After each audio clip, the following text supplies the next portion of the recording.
Hello students, मैं हूं आरिफ मोहम्मद और हम लोग अनअकैडमी के ऑफलाइन सेंटर से आप लोगों के लिए कुछ बहुत ही इंपॉर्टेंट क्वेश्चंस निकाल करके तुम लोगों के सामने अब ला रहे हैं हम लोग धीरे धीरे इस चैनल पर। तो देखिए, यहां से मैं लगभग आप लोगों से 3 चैप्टर पे आपसे बात करने वाला हूं। जैसे एक आप लोग मान के चलिए कि पहला आपका इवोल्यूशन में उठा रहा हूं, उसमें कुछ क्वेश्चंस हैं, लेकिन वो सिर्फ क्वेश्चन ऐसे नहीं है कि एक क्वेश्चन ये देखा तो इसका बस ये आंसर है और बात खत्म करिए। देखिए मैंने किस तरीके से आप लोगों के लिए एनसीईआरटी के शॉर्ट्स लगाए हैं, हिडन टैलेंट दिखा रहा हूं मैं आपका एनसीईआरटी का कि कैसे एनसीईआरटी इंटरप्ले करती है आपके वर्ड्स के साथ। समझ रहे हैं मेरी बात? तो आप समझने की कोशिश करिए। मैं इवोल्यूशन, दूसरा ह्यूमन रिप्रोडक्शन और तीसरा रिप्रोडक्टिव हेल्थ, 3 टोटल ये चैप्टर मैं यहां उठा रहा हूं और मैक्सिमम क्वेश्चन मैंने उठाने की कोशिश की है जिससे कि लगभग लगभग आपका चैप्टर भी क्या हो जाए, रिवाइज हो जाए। तो एक एक टॉपिक में बड़ा दम है। आओ और जरा जल्दी से मैं तुम्हें चीजें समझाने की कोशिश करता हूं। मुझसे शायद आप अवेयर हैं, मैं हूं आरिफ मोहम्मद।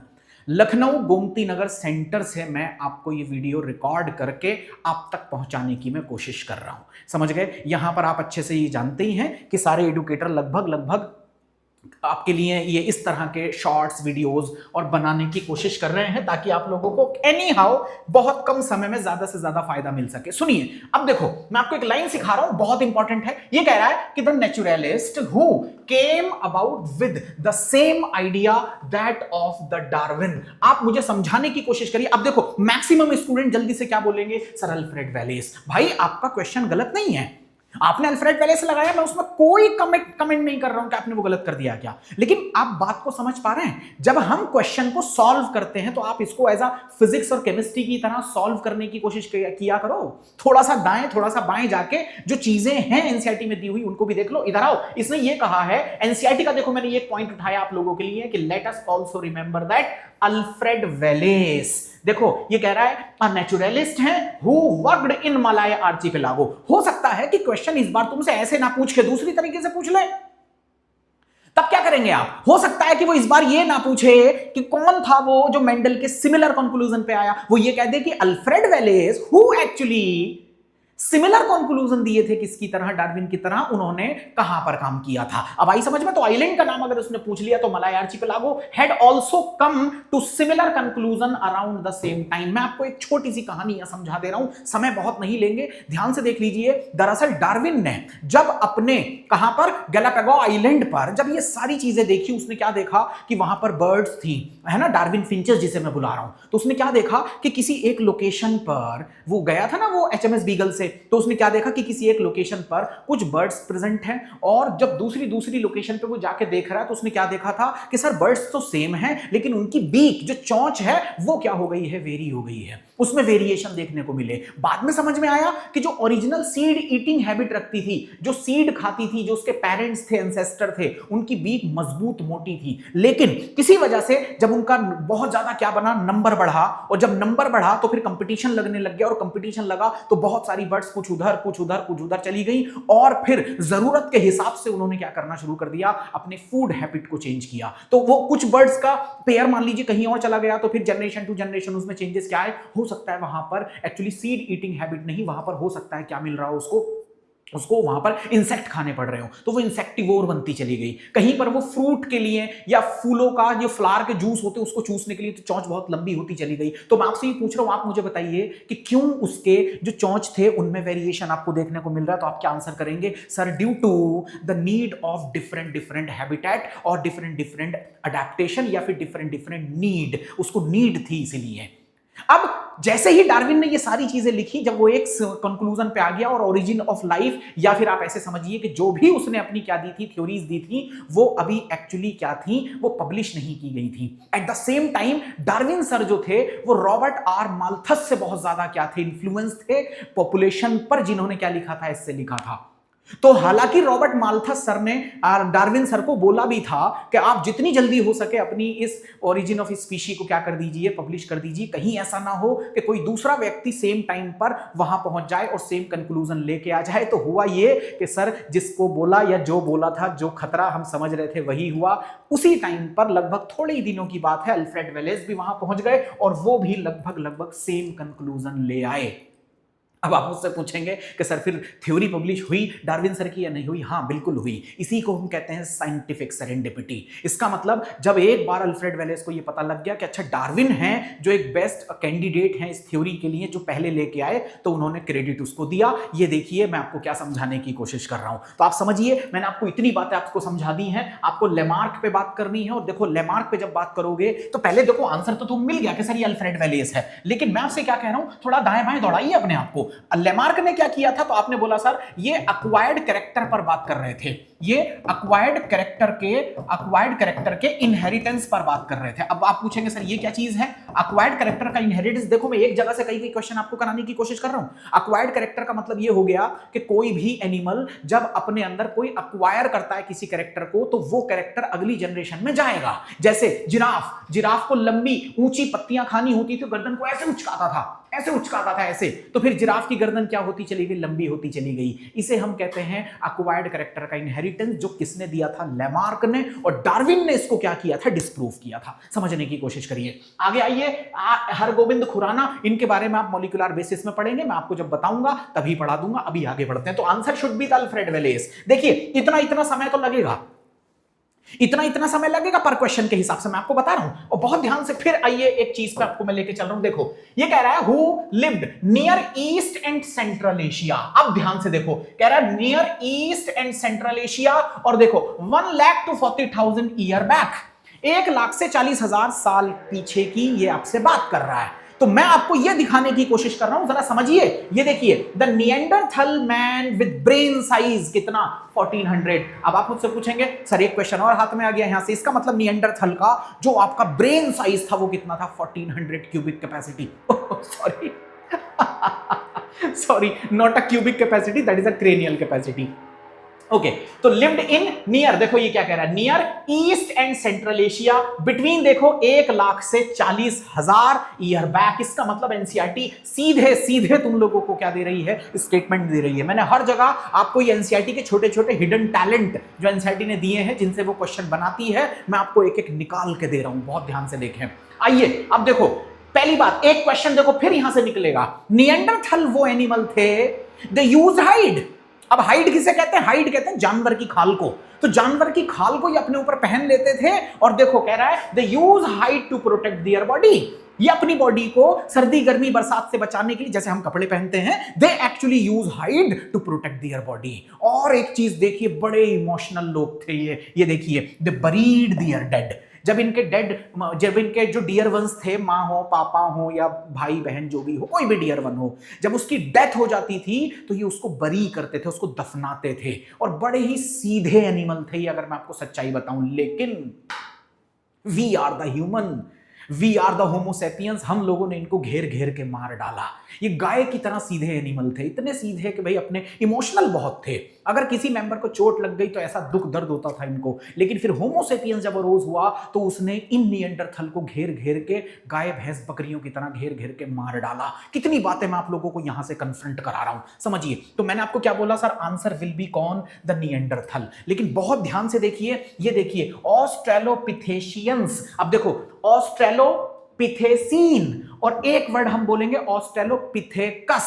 अब मैं फर्क समझाऊंगा दोनों में, तो मैं परेशान मत हो। तो इसका आंसर क्या निकल के आएगा सर, निएंडरथल। तो ध्यान से मेरी बात समझ में आ गई। हैबिलिस छोड़ दो, अभी ऑस्ट्रेलो छोड़ दो, इरेक्टस छोड़ दो, लेकिन अभी देखना इसी से रिलेटेड मैं आपको कुछ क्वेश्चन दिखाता हूं, वापस बता दूंगा क्या है। आइए जरा अगला क्वेश्चन सॉल्व करते हैं। देखिए ये कह रहा है वो कौन सा वर्टिब्रेट है evolve into the first amphibian, जो फर्स्ट एम्फीबियन में क्या हुआ है, इवॉल्व हुआ है।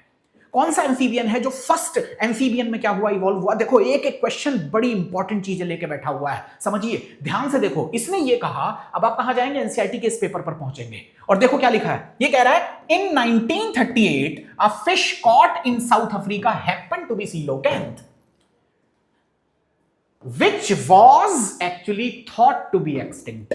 तो 1938 में देखो क्या हुआ, एक मछली पकड़ी गई है इंडियन ओशन से, और वहां पर हम लोगों ने क्या देखा, in South Africa happen to be coelacanth। उनको लगा कि ये coelacanth थी, और उसे वो समझ रहे थे कि ये शायद एक्सटिंक्ट हो चुकी है, लेकिन हुई नहीं थी, समझे। अब ये कह रहे हैं which was happen to be thought to be extinct, और दीज एनिमल कॉल्ड, इन्हीं को हम लोग क्या कह रहे थे, लोब फिन्स। अब आइए और जरा इसको देखिए, they are the lobe fins. Lobe fins का मतलब यह हुआ कि इनकी फिन्स थी बड़ी मजबूत, क्योंकि उसमें मसल्स और बोन भी प्रेजेंट थी, और ये ऐसी मछलियां थी जो जनरली निकली, कहां से निकली आप पूछेंगे तो आप कहेंगे सर समुद्र से निकली, और निकलने के बाद इन्होंने अपने लोब फिन्स को बड़ी मजबूती के साथ यूज किया और ये ऐसे ऐसे चलती थी, और उसके बाद में फिर इन्हीं से उदय हुआ किसका, द फर्स्ट एम्फीबियंस का। तो आई होप मैं आपको ये बात समझा पाया। तो देखो मैं आपको फिर समझा देता हूं क्या कहा मैंने। अब देखो फिर से मैं कम से कम 4 क्वेश्चन तुमको यहां दिखा रहा हूं। क्यों दिखा रहा हूं 4 क्वेश्चन? देखिए, क्या आपको यह क्वेश्चन नहीं पूछा जा सकता कि 1938 में जो मछली पकड़ी गई थी हैपन टू बी, और हैपन टू बी की जगह इसने क्या कर दिया, हैशटैग लगा दिया, मतलब डॉट डॉट लगा दिया, और पूछ रहा है बताओ यहां क्या आना चाहिए। तो क्या आप नहीं बता पाएंगे सर वो सीलोकैंथ थी? ये देखिए, ये कह रहा है कि which was actually thought to be extinct, ऐसा लगा जैसे एक्सटिंक्ट हो गई होगी। और देखिए दीज एनिमल, इन्हीं को मैंने क्या बोला, लोब फिन्स, यही इवॉल्व हुई थी किसमें, फर्स्ट एम्फीबियंस में, that lived both land and water. Can you please elaborate कि ये जो एम्फीबियंस थे जब ये मिट्टी पर गए, जब ये कहां गए, मान लीजिए धरती पर जब ये पहुंच गए, लैंड पे पहुंच गए, तो इनको अंडे देने के लिए वापस कहां आना पड़ता था, पानी में। आप जानते हैं वजह क्या रही इसके पीछे? क्योंकि इनके अंडों के ऊपर शेल नहीं थे। आप समझने की कोशिश करिए, और जब शेल नहीं थे तो फिर ये तुरंत अपने अंडे जब मिट्टी पे देते थे तो वो अंडे धूप से डेसिकेट हो जाते थे, सूख जाते थे। तब इनको समझ में आया, करे नहीं भाई पानी में जाना पड़ेगा अंडे देने के लिए। लेकिन जब ये अंडे देने के लिए पानी में गए तो जो और एनिमल थे उन्होंने भी अपने आप को इवॉल्व किया कि अच्छा ये इसलिए वापस आ रहा है क्योंकि इसके अंडे सूख जाते हैं। अब वो कहते हैं ना कि जो आप सोचते हैं वो आप बनते हैं, ये इवोल्यूशन है। फिर कौन बदलते चले गए, रेप्टाइल। और आप ध्यान से देखिए, रेप्टाइल सक्सेसफुल क्यों बने, लैंड पर रहने वाले इसलिए बने क्योंकि उनके अंदर 2 चीजें एडवांस हो गई। पहला, उनके अंडों के चारों तरफ क्या आ गई थी, शेल, इसीलिए वो सक्सेसफुली अडेप्ट कर गए। और दूसरा आप क्या बोलेंगे कि सर उनके पास कॉर्निफाइड स्किन, ताकि वो आराम से अपनी बॉडी के अंदर कंजर्व कर सकते थे वाटर। आई होप इतनी बात आपको समझ में आ गई है। तो इसका आंसर कौन होना चाहिए, सर लोब फिन्स। लेकिन जॉलेस फिश के बारे में आप जानते हैं, सैलामेंडर आप जानते हैं कि एम्फीबियंस है, और इक्थियोसॉर, कोई मुझे बच्चा ये बताएगा कमेंट में कि ये इक्थियोसॉर कहां पड़ा था? आइडिया दे दूं, रेप्टाइल से रिलेटेड है। आप मुझे बताइए ये कहां पड़ा है तुम लोगों ने। अगर आप थोड़ा आंसर कर पाएंगे तो मुझे बड़ी खुशी होगी। खैर आगे बढ़ते हैं। ये मछली आ ही गई आपकी, इधर देखिए। ये कह रहा है कि origin of virus like structure is an example of retrogressive evolution. पहले मेरी बात सुन लो आराम से। रिट्रोग्रेसिव इवोल्यूशन आप कह किसे रहे हैं, पहले मुझे ये समझाओ। तो आपने क्या बोला है कि सर रिट्रोग्रेसिव इवोल्यूशन हम उसे बोलेंगे, किसे बोलेंगे, किसे बोलेंगे रिट्रोग्रेसिव इवोल्यूशन? उसे बोलेंगे, जैसे मैं आपको एक काम की बात बताता हूं। जैसे मान लीजिए कोई सेल रही होगी, उसके अंदर आपका एक न्यूक्लियस, उसके अंदर आपका प्रॉपर, चलो न्यूक्लियस नहीं रखते हैं, ऐसे रख लेते हैं, ये डीएनए हो गया मान लीजिए, उसमें कुछ ऑर्गेनेली वगैरह होगा, ये वगैरह वगैरह, और उसके अंदर मेटाबॉलिज्म चल रहा है, उसके अंदर एंजाइम है, उसमें ये भी है, उसमें प्लाज्मा मेम्ब्रेन, ये सब। अब तुम ये कहोगे कि सर इसको करना क्या चाहिए, इसको तो एडवांस बनते चले जाना चाहिए। लेकिन इसने क्या किया, इसने अपनी मेटाबॉलिक मशीनरी को देखो क्या किया, मशीनरी को नीचे गिरा दिया। नीचे गिराने से मतलब सस्ते लेवल का कर दिया, उल्टा इवोल्यूशन। और फाइनली ये क्या बन गया, एक वायरस जिसमें सिर्फ 2 ही चीजें प्रेजेंट हुई, उसका जेनेटिक मटेरियल और प्रोटीन कोड। अब आई बात समझ में? इसका मतलब इसने इवोल्यूशन एडवांस की तरफ नहीं, उल्टा इवोल्यूशन ले लिया है। तो साइंटिस्ट लोगों ने ये थ्योरी दे रखी है, इसीलिए हम कहते हैं कि ओरिजिन ऑफ वायरस जो है वो एक्चुअली क्या है, वो एक रिट्रोग्रेसिव इवोल्यूशन है। मैं आपको यहां पर एक काम की बात और कन्फ्रंट करा रहा हूं। जितनी देर तुम लोग मेरे साथ बने रहोगे मैं आपको इतनी बातें बता दूंगा कि आप समझिए कि 500 क्वेश्चन जैसे आप लोग बना बैठेंगे। सुनो मेरी बात बहुत ध्यान से। आप लोग ये जानते हैं कि जब तुम लोग एक वो पढ़ते हो ना, कॉर डेटा को 3 पार्ट में डिवाइड किया गया। सुनो मेरी बात बहुत ध्यान से। कॉर डेटा को 3 पार्ट में डिवाइड किया गया है, यूरोकॉर डेटा, प्रोटोकॉर डेटा, और उसके बाद में कौन है, यूरोकॉर डेटा, उसके बाद में आपका दूसरे नंबर पे कौन आएगा, सिफेलोकॉर डेटा, और तीसरे नंबर पे कौन आएगा आप लोगों के सामने, कौन आएगा, उसे हम लोग बोलेंगे वर्टिब्रेटा। अब यूरो को और सिफेलो को दोनों को मिला के प्रोटोकॉर डेटा बोलते हैं। आप मुझे एक बात बताइए, यहां पर जो यूरोकॉर डेटा है इसमें कहीं ना कहीं यह बोला जाता है कि लार्वा की टेल में क्या प्रेजेंट है, नोटोकॉर्ड, लेकिन जब वो अडल्ट में कन्वर्ट होता है तो उसमें से नोटोकॉर्ड चली जाती है। दरअसल यहां पर भी रिट्रोग्रेसिव इवोल्यूशन है। मैं आपको सीधे सीधे क्वेश्चन कन्फ्रंट करा रहा हूं। आ रही बात समझ में? दूसरा, आइए, अब इसने ये बोला है कि सर डिसेंट विद मॉडिफिकेशन, कोई भी एक समझदार बच्चा मुझे ये बताएगा कि ये किसका है और ये क्या है, तो आपने क्या बोला, sir this is actually the descent with modification. You know what descent with modification, descent with modification. तो किसे कहते हैं हम लोग डिसेंट विद मॉडिफिकेशन, पहले आप ये समझाइए मुझे। तो क्या आंसर करेंगे आप लोग? करो answer. Descent with modification, descent with modification किसे कहेंगे आप? तो देखिए मैं आपको बता रहा हूं, डिसेंट विद मॉडिफिकेशन का मतलब यह हुआ कि सर डिसेंट और विद मॉडिफिकेशन। देखिए डिसेंट का मतलब होता है वंश आगे की तरफ, और मॉडिफिकेशन का मतलब होता है उसमें बदलाव, लेकिन अच्छे बदलाव। अब समझो ये डार्विन की थियरी है। अरे डार्विन की दो ही तो थियरी है, डिसेंट विद मॉडिफिकेशन, इसी को हम कहते हैं ब्रांचिंग डिसेंट, और दूसरा जो है उसे हम लोग क्या बोलते हैं? Simply that is a natural selection. तो ये किसकी थियरी है? देखो ये कह रहा है descent with modification is a fundamental concept of evolution, और ये बात बिल्कुल सही है क्योंकि ये डार्विन के थ्रू दी गई है। I hope it's absolutely fine. यहां तक तुम्हें ये बात समझ में आ गई है? तो क्या ये रीजन सही है? सर रीजन सही है, असर्शन सही है, असर्शन भी सही है। क्या ये एक्सप्लेन कर रहा है? नहीं, एक्सप्लेन नहीं कर रहा है, क्योंकि दोनों बातें बिल्कुल अलग अलग हैं। आई बात समझ में? चलो आगे बढ़ा रहा हूं मैं आप लोगों को। इधर देखिए और बहुत ध्यान से एक चीज समझिए। ये कह रहे हैं कि sir Darwin finches are classical example of a natural selection. ये बिल्कुल सही है। डार्विन ने जो नेचुरल सिलेक्शन दिया वो अपनी डार्विन फिंचेस के बिहाफ पर भी दिया था, उसको ये बात पता थी। अब मैं आपको थोड़ा सा आइडिया समझाता हूं, तो देखिए कंसेप्ट समझने की कोशिश करिए। मान लीजिए कि किसी पॉपुलेशन में, मान लीजिए पॉपुलेशन को छोड़ते हैं यार, ऐसे समझ लो आप कि मैं आपको एक छोटी सी बात ये बोलूं कि आप किसी जंगल में गए और वहां पर आपने क्या देखा कि किसी एनिमल के 10 बच्चे हैं। तो आप मुझे सोच के बताइए, क्या 10 के 10 बच्चे अपनी जवानी तक पहुंच पाएंगे? एक एग्जाम्पल और दूं, बहुत बढ़िया एग्जाम्पल दे रहा हूं। चलिए टर्टल पे चलते हैं। टर्टल समझते हैं, समुद्र के अंदर जो कछुआ रहता है वो तैरने वाला। आपको पता है जब वो फीमेल टर्टल जब वो समुद्र से निकल के बाहर आती है और रेत पे जाके गड्ढा खोद के जब वो अंडे देती है, तो कितने अंडे देती है? वो कम से कम 200 के आसपास अंडे देती है। तो वो अंडे 200 दे देगी और 200 देने के बाद हाथ से ना ऐसे करके उसको क्या कर देगी? उसको ढक देगी पूरा। अंडे कितने हैं जल्दी बताइए? आप कहेंगे सर 200। अब इन 200 अंडों में से क्या निकलना शुरू हो जाएगा? सर बच्चे निकलेंगे। लेकिन जब बच्चे निकलना शुरू होंगे तो फिर जिस वक्त ये मां अपने बच्चे देने जा रही थी तो बहुत सारे चील कौवे और जो ऊपर ऊपर चीजें थी उनको भी मजा आ रहा था कि अच्छा भोजन जा रहा है। इसका मतलब ये अंडे दे के आएगी, एक आध हफ्ते के बाद या जो भी होगा बच्चे निकलेंगे और वो हमें खाने को मिलेंगे। इसका मतलब नजर पहले से ही है। अब बताइए जब ये 200 बच्चे निकल के बाहर आए तो क्या समुद्र तक भागने की जब ये कोशिश करेंगे तो भाग पाएंगे? तो पता चला 10 भाग रहे थे, उनको कोई चील ले गई उठा के, कोई बाज ले गया उठा के, कोई ऐसा था जो बीच में दम तोड़ गया मर गया, कुछ ऐसा था जो हैच ही नहीं हो पाया, कुछ ऐसे थे जो बिल्कुल किनारे तक पहुंचे, किनारा आया, पानी आया और पानी निकल के चला गया और इसका मतलब आगे नहीं गए, फिर उसके बाद में उसको कोई और खा गया। पता चला 200 में से 150 बच्चे तो वहीं मर गए, 50 बड़ी मुश्किल से किनारे तक पहुंचे, 50 में से 40 किनारे पे ही मर गए, 10 अंदर तक पहुंचने वाले थे, पहुंचते पहुंचते मात्र 2 बचे और 2 में से भी किसी एक को मछली खा गई, बचा कितना? 1। आप मेरी बात समझने की कोशिश करिए। तो 250 अंडे क्यों दिए गए हैं? आप समझ पा रहे हैं? क्योंकि सर सर्वाइवल रेट कम है उनका। तो मैं आपको यहीं पर एक छोटी सी चीज समझाने की कोशिश कर रहा हूं कि कोई भी पॉपुलेशन जब बनती है तो उसमें वेरिएशन होते हैं। अब मैं आपको ये कैसे समझाऊं, एक चीज और समझने की कोशिश करिए, बड़े आराम से आपको बात समझ में आ जाएगी।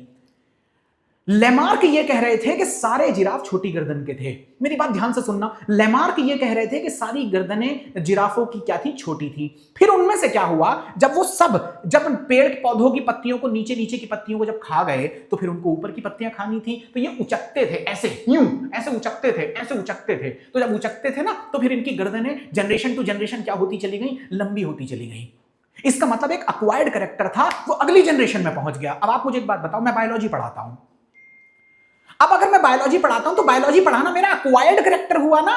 अब जब मेरा बच्चा पैदा होगा तो क्या लगता है तुम लोगों को, जब वो 1 महीने का हो गया तो तुरंत मुझे उठ के क्या बोलेगा कि आओ पापा चलो इवोल्यूशन की बुक लेके आओ? तो क्या उसको बायोलॉजी आती होगी?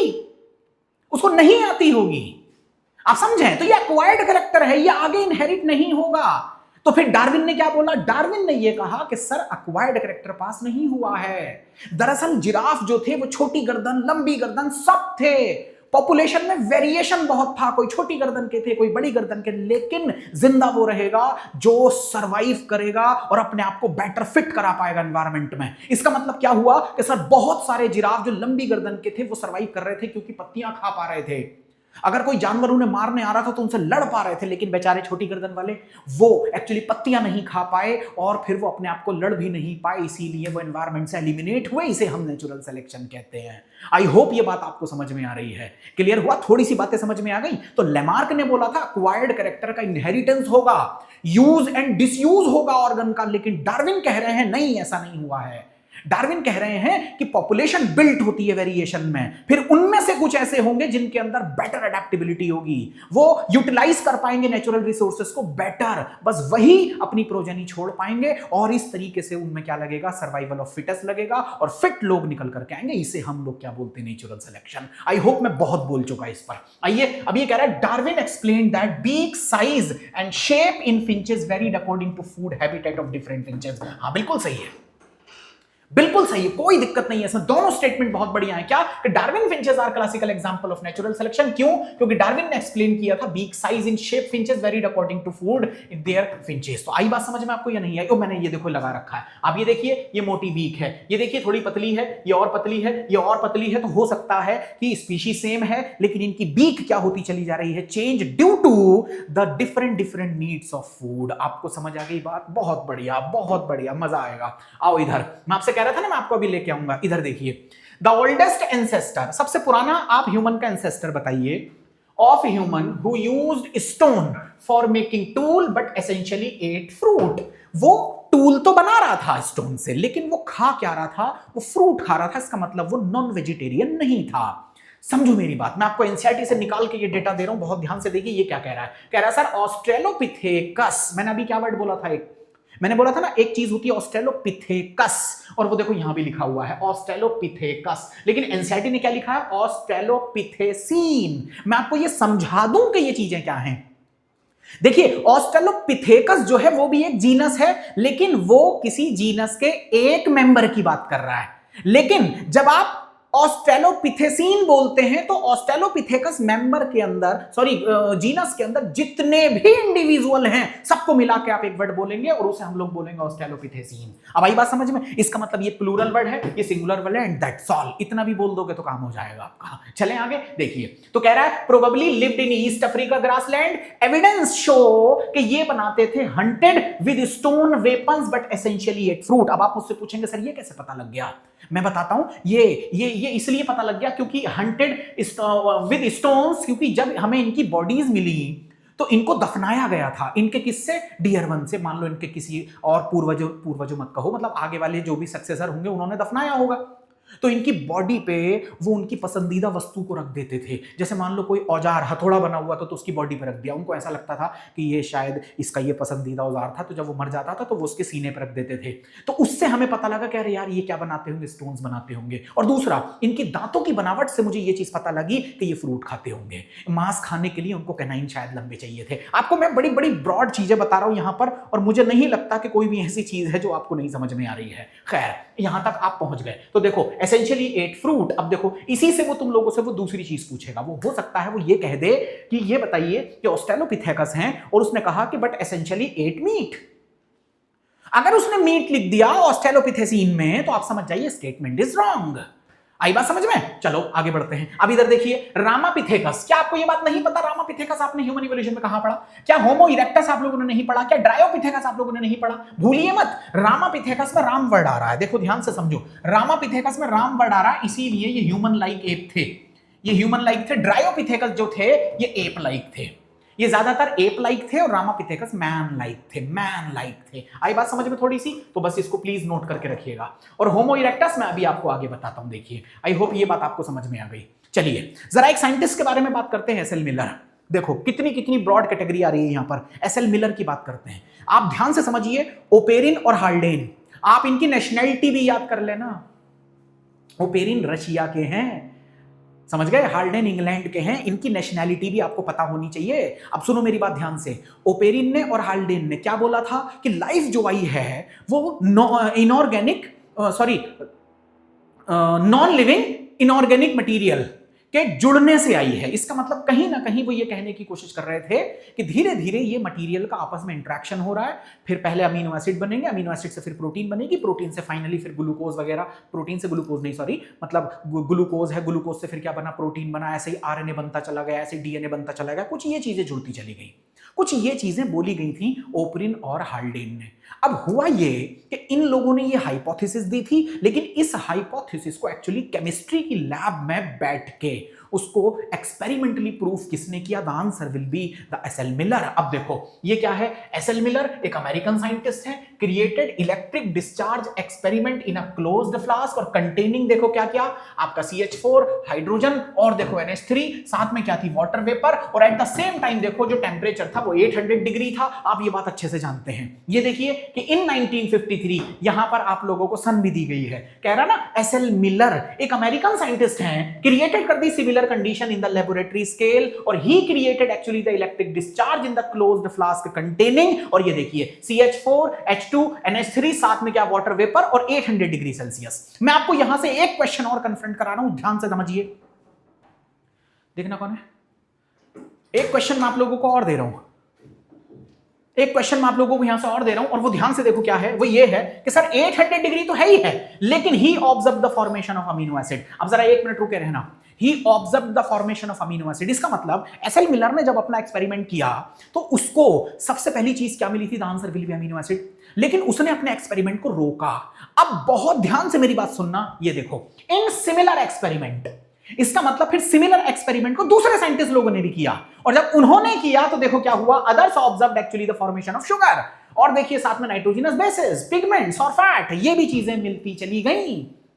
तो आई बात समझ में या नहीं आई? इसका मतलब एसएल मिलर ने जो एक्सपेरिमेंट किया था उसमें उसको अमीनो एसिड मिले, लेकिन अदर लोगों ने जब किया तो उनको और चीजें भी मिली। ये भी एक फ्रेम्ड क्वेश्चन है आपके लिए। आई होप इतनी बात आपको समझ में आ गई है। चलिए जरा ये बताइए, ये कह रहा है सर लिजर्ड लाइक रेप्टाइल हैं जो gave rise to the different dinosaur, ये इन्होंने लोगों ने डिफरेंट डायनासोर को जन्म दिया। सुनते रहना मेरी बात ध्यान से। और अब ये कह रहा है कि जब मॉडर्न रेप्टाइल और बर्ड्स को जन्म दिया, किसे किसे? देखो डिफरेंट डायनासोर को जन्म दिया, मॉडर्न रेप्टाइल जो आज के हैं उन्हें जन्म दिया, और बर्ड्स को जन्म दिया।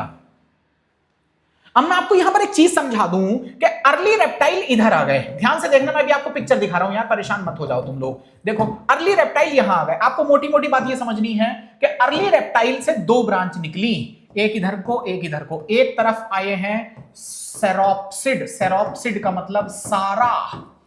सैफ अली खान की बेटी सारा अली खान की बात नहीं कर रहा हूं मैं, समझने की कोशिश करिए। सारा मतलब सारा, तो सारे से मेरा मतलब यह था कि बहुत सारी डायवर्सिटी जो बनाएंगे वो सारा बनाएंगे, सेरोप्सिड। लेकिन यहां कौन है? साइनैप्सिड। और साइनैप्सिड देखो, साइनैप्सिड से ह्यूमन बने हैं। मैं बता रहा हूं कैसे।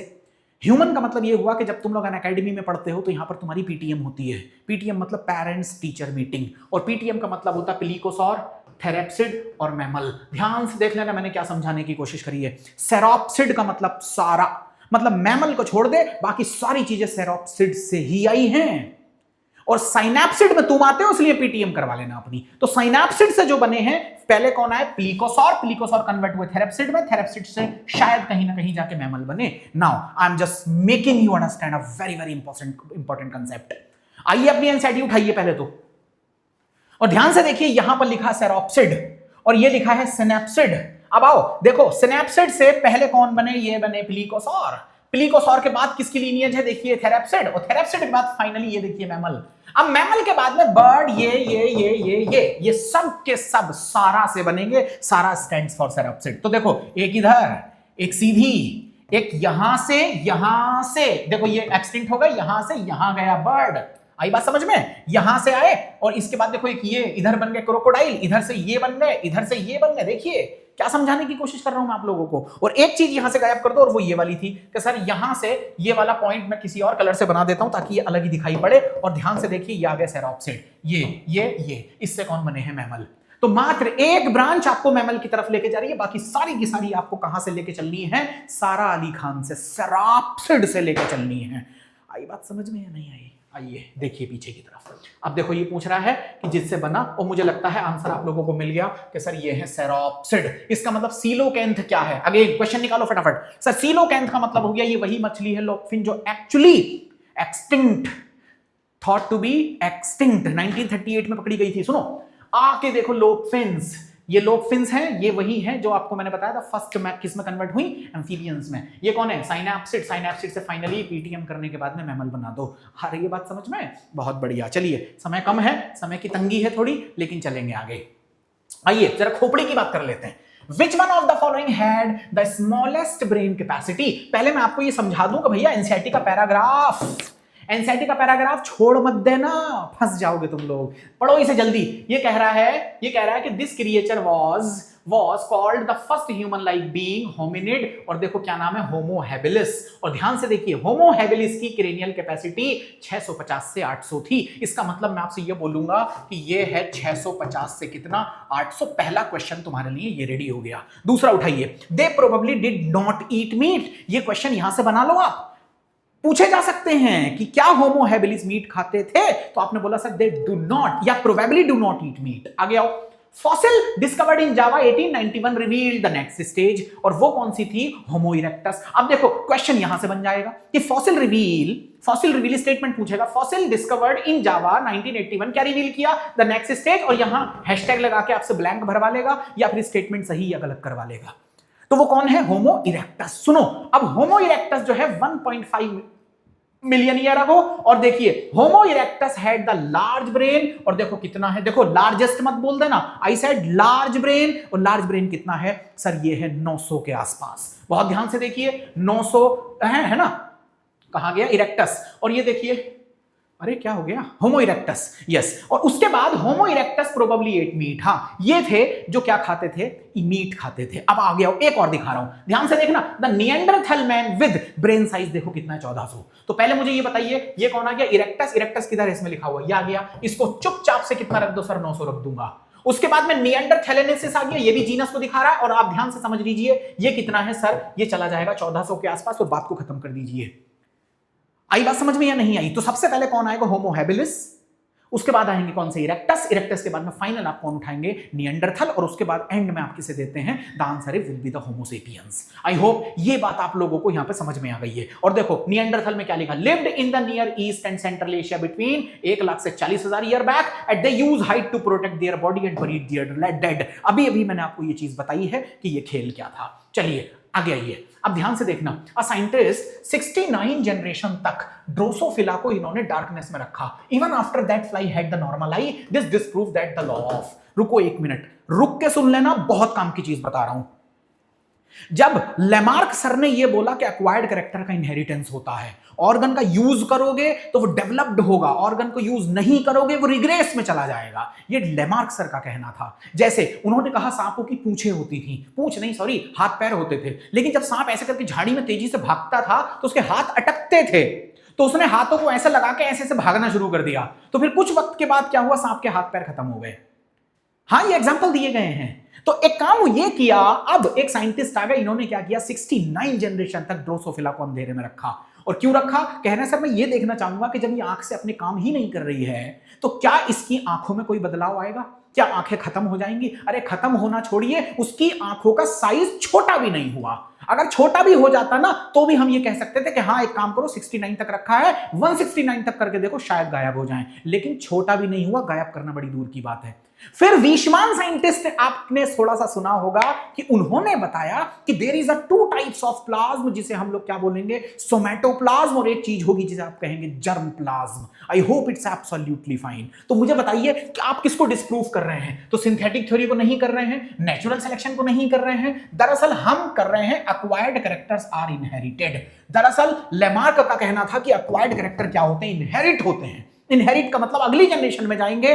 दरअसल इस साइंटिस्ट ने यह साबित किया कि ऐसा नहीं होता है। I hope it's absolutely fine. आ रही है बात समझ में, बहुत बढ़िया। ये देखिए ध्यान से देखिए, तो लेमार्क के बारे में, he gave the example of giraffe who is attempt to forage the leaves on tall tree had to adapt by elongation their next.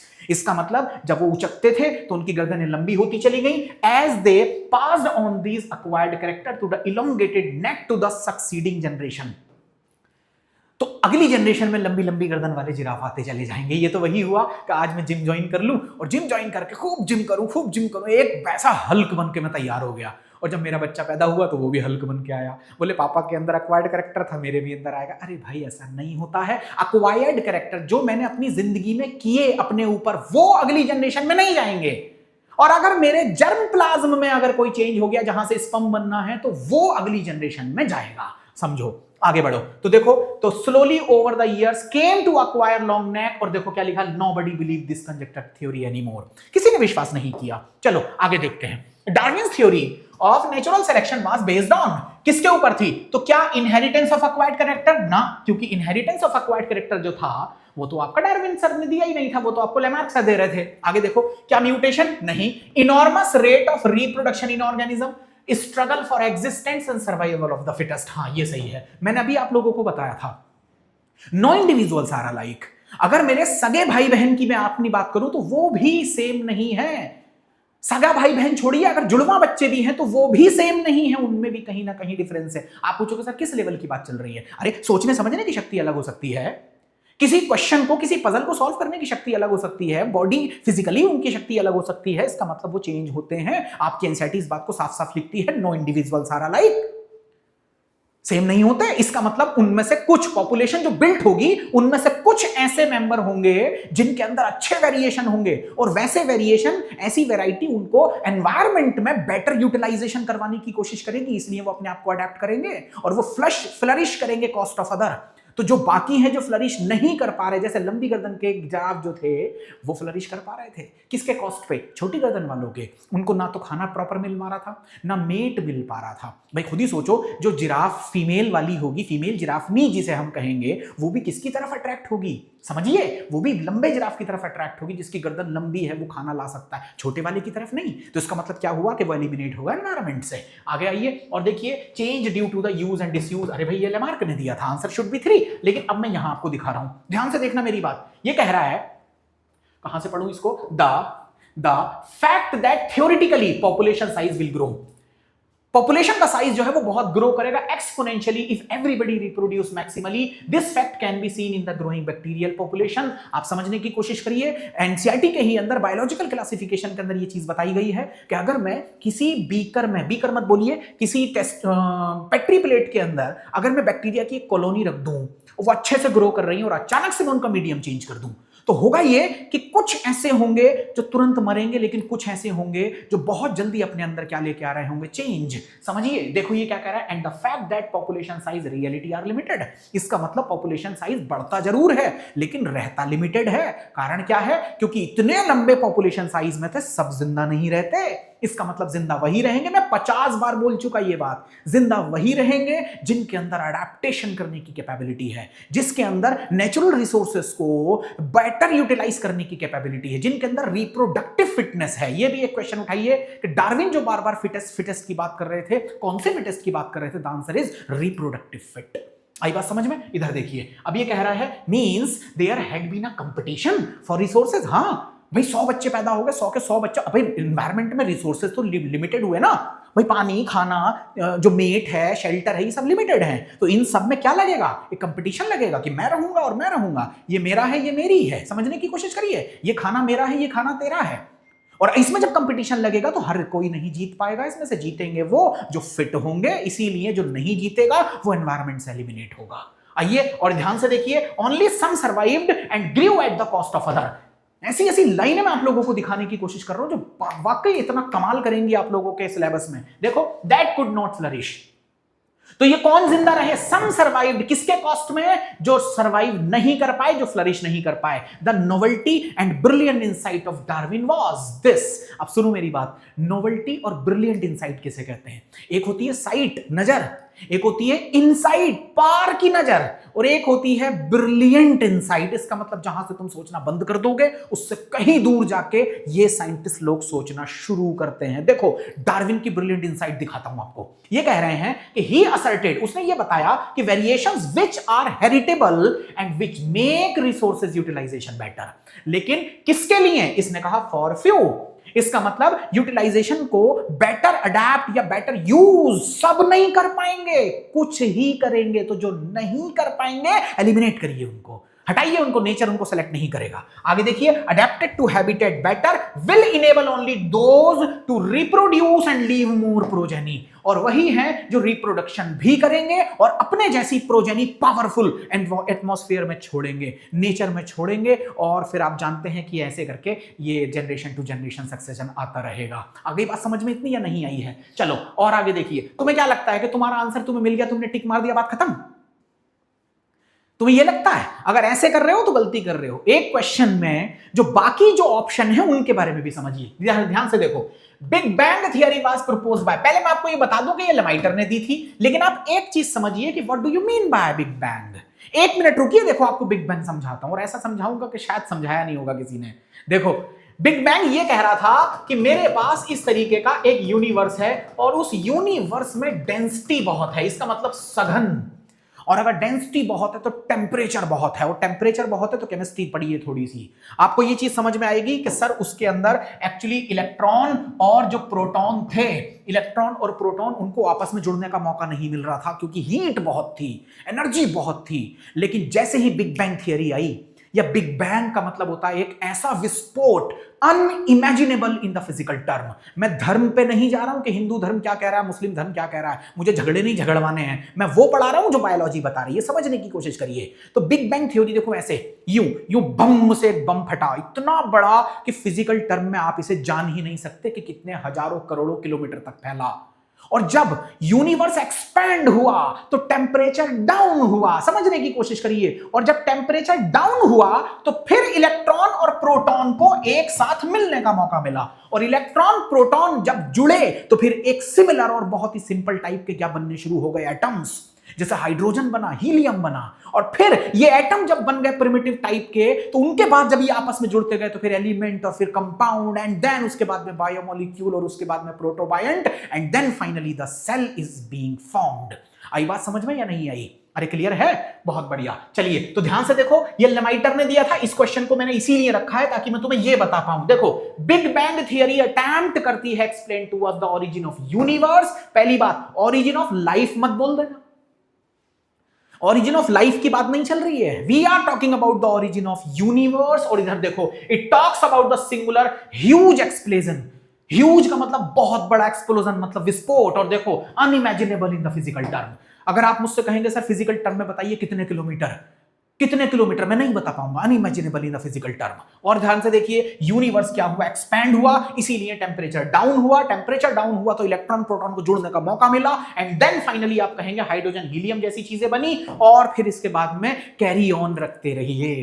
फिर एक बार ओजोन बनेगी, और ओजोन बनेगी तो एक बार टेम्परेचर और डाउन होगा, वो दूसरा ड्रास्टिक चेंज होगा आप लोगों की दुनिया के अंदर। जब टेम्परेचर डाउन दूसरी बार हुआ तो फिर ओजोन के आ जाने की वजह से टेम्परेचर धरती पर पहुंच नहीं पा रहा था, जिसकी वजह से जो पानी था वेपर की फॉर्म में वो बारिश बन के नीचे गिरने लगा, खड्डों में गिरने लगा, ओशंस बनते चले गए, और ओशंस के अंदर फिर ये सारे केमिकल बारिश की वजह से जब नीचे गिरते थे तो इनमें आपस में क्या होनी शुरू होगी, क्योंकि टेम्परेचर बहुत ज्यादा था, टेम्परेचर बहुत ज्यादा था तो आपस में क्या करने का मौका मिला, रिएक्शन, और उसकी वजह से फिर सिंपलर ऑर्गेनिक मॉलिक्यूल बनते चले गए, बाद में फिर पॉलीमर बनते चले गए, एंड देन सो ऑन। पढ़ के तो देखिए, अगर मजा ना आ जाए तो पैसे वापस। एक मिनट, कौन से पैसे वापस? तुमने मुझे क्या दिया है, सॉरी मजाक में कह रहा हूं, आगे आओ। अब इधर देखिए, which of the following favourite idea of astronomer. अब देखो, आप कहोगे सर एस्ट्रोनॉमर कौन होते हैं, अरे आप जानते नहीं एस्ट्रोनॉमर को, खगोलीय विज्ञान। देखो इधर कह रहा है स्पेशल क्रिएशन, ना स्पेशल क्रिएशन नहीं, आप समझो, स्पेशल क्रिएशन जो था वो दरअसल फादर सोरेज की दी हुई थ्योरी थी, और उसमें 3 कैनोटेशन थी। अब मुझे कमेंट में लिख के बताओ वो 3 कैनोटेशंस क्या थी, तुम में से जो बता देगा उसको मैं पर्सनली जाकर रिप्लाई करूंगा और उस बच्चे को सैल्यूट करूंगा, नीचे कमेंट में बताना। कॉस्मिक पेंसपर्मिया, हाँ ये सही है। इसका मतलब ये हुआ कि कुछ साइंटिस्ट ये कह रहे थे कि सर अर्थ जो बनी है ना वो इसलिए बनी है क्योंकि बाहर से क्या आई है, बहुत ज्यादा क्या आई है, मान लीजिए क्या बोलूं मैं, बाहर से ना स्पोर की फॉर्म में लाइफ आ गई और अर्थ पे आके वो इकट्ठी हो गई। देखो, did life come from the outer space, ये कह रहे हैं some scientist believe that it came from outside, ये कहीं बाहर से आई है, और early Greek thinker thought unit of life spore were transferred to the different planets including earth, और पेंसपर्मिया जो है वो स्टिल एक फेवरेट आइडिया है किसका, एस्ट्रोनॉमर के लिए। आई होप इट्स एब्सोल्युटली फाइन। कितनी सारी चीजें मैंने आप लोगों को यहां पर समझा दी हैं, जरा ध्यान से उनको समझते रहिए। क्लियर है? तो आ गई बात समझ में कि कॉस्मोइक की बात कर रहा है। आगे बढ़ो, चलिए जरा रिप्रोडक्टिव हेल्थ पे बात करते हैं, बहुत ध्यान से समझिए, बड़ा कमाल का डेटा है। देखो ये कह रहा है कि विच मेथड या फिर डिवाइस सुटेबल फॉर, कह रहा है man who does not want to have more children in the future. तो बताइए मैन के लिए, पहली बात तो फीमेल के लिए बात नहीं हो रही है, मैन के लिए बताइए। तो आप बोलोगे सर कॉन्डोम फॉर फीमेल, भाई मेल है वहां पर तो वो फीमेल का कॉन्डोम यूज नहीं करेगा, तो ये वाला पहला ऑप्शन है, यहां से आप हटाइए। दूसरा ट्यूबेक्टमी, अरे दादा ट्यूबेक्टमी जो है वो ट्यूब काटी जाती है, फेलोपियन ट्यूब, वो तो फीमेल का पार्ट हुआ। फिर आएगा एक वेसेक्टमी, हाँ वेसेक्टमी में आप किसे काटते हैं, वास डिफरेंस को काटते हैं, और वेसेक्टमी में वास्ट डिफरेंस कटेगी, इसका मतलब ये मेल के लिए बिल्कुल सुटेबल है, आंसर विल बी 3। और देखो माला डी यानी पिल्स, पिल्स जो हम लोग खाते हैं ईस्ट्रोजन प्रोजेस्टेरोन कॉम्बिनेशन की, वो पिल्स फीमेल खाती है, मेल नहीं खाता है। मुझे लगता है इस पर मुझे कुछ और नहीं बोलना चाहिए, आगे बढ़िए। अब ये कह रहा है कि government of India actually legalized कर दिया एमटीपी को 1971 में with some strict condition to avoid misuse. पहली बात सुनो ध्यान से, तुरंत एनसीईआरटी खोलो, ये देखो ये कह रहा है कि government of India legalize MTP 1971 with some restrict condition to avoid its misuse. क्या आपको नहीं लग रहा कि सीधे सीधे एनसीईआरटी का स्टेटमेंट है? समझाओ मुझे, इसीलिए मैं आपको समझा रहा हूं कि एनसीईआरटी के स्टेटमेंट बड़े इंपॉर्टेंट है। दूसरा देखो, such restrictions all more important to check that indiscriminate and illegal female foeticide. जो लड़कियों को हम मार देते हैं गर्भ के अंदर बोलूं नहीं, मदर के उसमें यूट्रस के अंदर ही हम लोग उसको क्या कर देते हैं, किल कर देते हैं, फीमेल फीटिसाइड। तो देखो यहां क्या कह रहा है, such restrictions are all more important to check the indiscriminate and illegal female foeticide which are reported to be high in India. तो देखो ये क्या लिखा हुआ है, foeticide which are reported to high in India. इसका मतलब दोनों स्टेटमेंट वन आर नहीं, इनकरेक्ट नहीं है, दोनों स्टेटमेंट करेक्ट। ये आ गया, कहां आएगा answer, both statement 1 and 2 are correct. वो आप भी देख सकते हैं, तो दोनों की दोनों करेक्ट है। अब मैंने आपको ये पैराग्राफ क्यों रख के दिखाया, मैं आपकी नजर वहां ले जाने की कोशिश कर रहा हूं कि देखो इस तरीके से क्वेश्चन पूछे हैं। आओ आगे आओ फटाफट। देखो ये कह रहा है कि which one of the following statement are correct. कौन सा, देखिए, surgical method for birth control is also called the sterilization, बिल्कुल सही है। सर्जिकल मेथड को हम स्टेरिलाइजेशन टेक्निक भी कहते हैं, याद रखना। आगे, सहेली एक वंसा वीक पिल है, हाँ बिल्कुल। और ध्यान से यही देख लीजिए, ये नॉन स्टीरॉइडल भी है। और क्या होता है इसके अंदर, सेंट क्रोमन, बस इतना भी लिख देंगे काम चल जाएगा। आगे देखिए, IUD can be used as emergency contraception, बिल्कुल सही है, मैं यहां दिखा रहा हूं। और हार्मोनल इंप्लांट कंटेन प्रोलैक्टिन, ना ये कब से हो गया, हार्मोनल इंप्लांट जो सबकुटेनियस में लगाए जाते हैं उनमें कभी भी प्रोलैक्टिन नहीं होता। तो उनमें क्या होता है सर, उनमें भी वही प्रोजेस्टेरोन ईस्ट्रोजन का कॉम्बिनेशन होता है। प्रोजेस्टेरोन, मेरी स्पेलिंग थोड़ी गलत हो रही है लेकिन आप प्लीज उसको मैनेज करिए। प्रोजेस्टेरोन और ईस्ट्रोजन का क्या होना चाहिए, कॉम्बिनेशन। इसका मतलब पहला सही है, दूसरा सही है, तीसरा सही है, चौथा गलत है। आंसर देखना, शायद ये वाला चला जाएगा। आंसर मिलना बड़ी बात थोड़ी ना है, वो तो यूं चुटकियों में मैं लिख के बता दूंगा, ये रहा आंसर। अरे आंसर आया कैसे, और जो बाकी हैं वो आंसर क्यों नहीं है, पहले वो तो समझो, तभी ना बात बनेगी भाई। ये देखो, administration of progesterone estrogen combination खा लो, या फिर आईयूडी खा लो 72 घंटे के अंदर। ओ सॉरी, आईयूडी खाई नहीं जाती है माय डियर, आईयूडी को इंसर्ट करते हैं यूट्रस में, इंट्रा यूट्राइन डिवाइसेस हैं, खाना गलत बोल दिया मैंने, I am so sorry for this. आगे आइए, of coitus have been found to be very effective as emergency contraceptive as they could be used to avoid the possible pregnancy due to rape और casual unprotected intercourse. और देखिए, surgical method also known as sterilization technique. और क्या क्या दिखाऊं मैं आप लोगों को, मैंने ये पैराग्राफ रखे ही इसीलिए है कि एक बार ना दिमाग में तुम्हारे ये बैठ जाएंगे। आगे बढ़ते हैं, बहुत ध्यान से देखिए। ये कह रहा है कि which one of the following is give the answer for correct match. Correct match के लिए जरा आंसर बताइए, मतलब करेक्ट बताइए, ध्यान से समझने की कोशिश करिए। ये कह रहा है कि sir more than 8 blastomere stage transfer into the uterus. अब इधर देखो क्या लिखा है, ये कह रहा है यहां पर, देखो ध्यान से देखना, इंश्योर 8 ब्लास्टोमियर टू कंप्लीट, कहा गया, फेलोपियन ट्यूब जिफ्ट हो गया, एम्ब्रायो, देखो embryo with more than 8 blastomere into the uterus, इसे हम कहेंगे इंट्रा यूट्राइन ट्रांसफर, मतलब आईयूटी। इसका मतलब ये इसका आंसर हुआ IUT.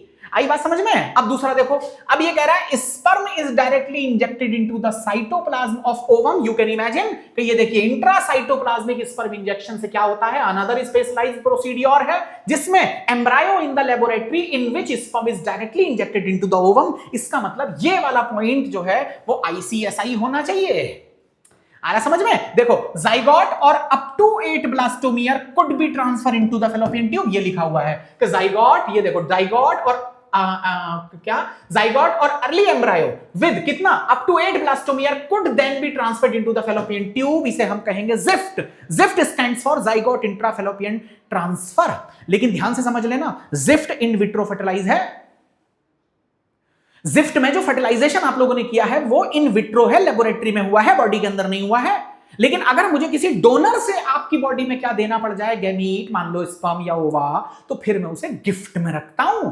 Gift stands for gamete intrafallopian transfer, उसे हम गिफ्ट में नहीं रखते। और गिफ्ट की बात अगर वो करेगा तो इन विवो फर्टिलाइजेशन है, विट्रो नहीं है। समझ आ रही है बात आपको? ये देखिए गिफ्ट कह रहा है, तो गिफ्ट में क्या करेंगे, transfer of an ovum collected from donor into the fallopian tube, इस चीज को हम गिफ्ट कहते हैं। अब आंसर मैच कर लो तुम लोग, मैं हट जा रहा हूं सामने से।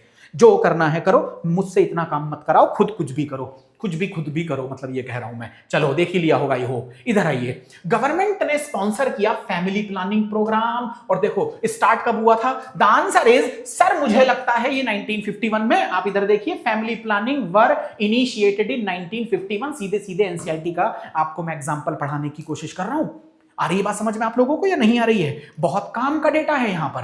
देखिए, which were periodically assessed over the past decades, पूरा एक बार पैराग्राफ देख लीजिए। India was among the first country in the world to initiate action plan and program at the national level to attain the total reproductive health as a social goal। ये आपका statement wise question फंसेगा। कितना wide spectrum खोल रहा हूं मैं आपके सामने, आपकी एनसीईआरटी का। आ रही है बात समझ में? चलो आगे देखो, इधर देखिए, ये कह रहा है कि sir which one of the following approaches not give the defined action of contraception. तो मेरी बात ध्यान से समझो, बैरियर मेथड क्या करते हैं भाई? पहले ये बताओ बैरियर मेथड होते क्या है? तो आप बोलोगे सर कॉन्डम बैरियर है, डायफ्राम बैरियर है, समझ रहे हैं, और आपके सर्वाइकल कैप बैरियर है। इसका मतलब जो फिजिकल एंट्री को या फिजिकल मीटिंग को रोकें स्पर्म और ओवा की।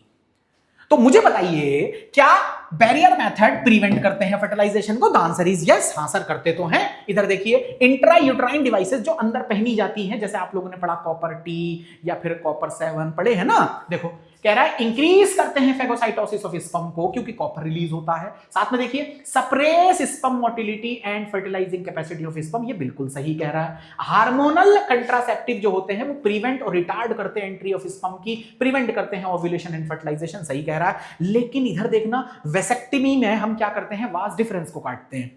मेरी बात समझो, वेसेक्टमी में हम क्या करते हैं? आप बोलोगे सर वास डिफरेंस को काटते हैं मेल के अंदर। भाई वास डिफरेंस ही तो काटा है, स्पर्म बनाने के लिए जो टेस्टीज हैं वो थोड़ी काट दिए आपने।